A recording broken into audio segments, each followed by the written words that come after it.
हर हर महादेव, जय श्री महाकाल। आज हम बात करेंगे एक ऐसे कॉम्बिनेशन के बारे में जिसे गुरु चंडाल कहा जाता है।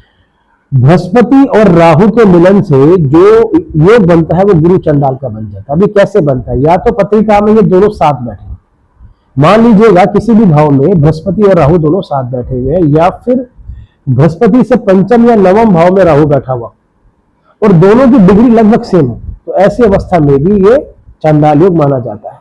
अब दूसरी बात, क्या ये योग बहुत बुरा है? बृहस्पति को अनंत ज्ञान कहा गया है, बृहस्पति को हमारे घर के पितृ कहा गया है, बृहस्पति को गुरु गद्दी कहा गया है, बृहस्पति को अनंत गुरु कहा गया है। वही जब हम बात करते हैं राहु से, राहु एक छलिया ग्रह है, एक छल से भरा ग्रह है जो अपने कर्म को पूर्ण करने के लिए किसी भी तरह तक या किसी भी लेवल तक जाने की हिम्मत रखते हैं।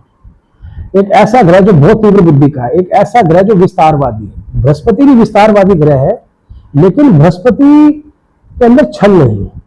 वही जब हम बात करते हैं राहु देव की, तो राहु एक ऐसा ग्रह है जो अपना काम निकालने के लिए किसी भी तरह से बुद्धि का प्रयोग करके अपने कार्य को पूर्ण कर सकते हैं। अब जब ये दोनों के दोनों साथ बैठ जाते हैं तो आप समझ जाइएगा ऐसा व्यक्ति तीव्र बुद्धि का मालिक होगा, अनंत ज्ञानी होगा। रीजन क्या है? ये भी देखा गया है जब बृहस्पति और गुरु दोनों बहुत ही क्लोजली कंजक्टेड हो तो ऐसे व्यक्ति की जो स्टार्टिंग की एजुकेशन होती है उसमें इतनी उन्नति नहीं कर पाता, लेकिन प्रैक्टिकल लाइफ में घूम घूम के बहुत ज्ञान अर्जित करता है, दिमाग बहुत स्ट्रॉन्ग हो जाता है।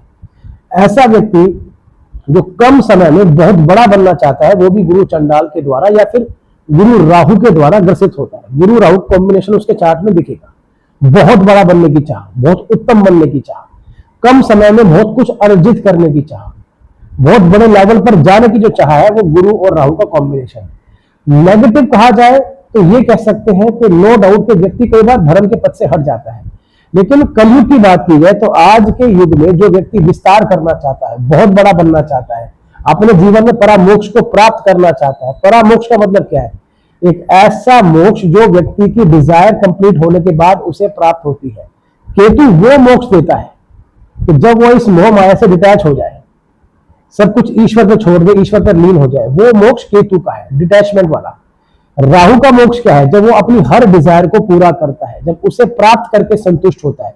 तो यह राहु की डिजायर जो है वो उसका मोक्ष अलग है, और केतु की जो डिजायर है, केतु की जो इच्छा है, केतु का जो अनंत ज्ञान है उसका मोक्ष अलग है। मोक्ष दोनों ही स्थिति में प्राप्त होता है, बस केतु व्यक्ति को इस पारलौकिक संसार से दूर ले जाता है और राहु इसी लाइफ में रह के अपने सारे भौतिक संपन्नता को प्राप्त करने में लगा रहता है।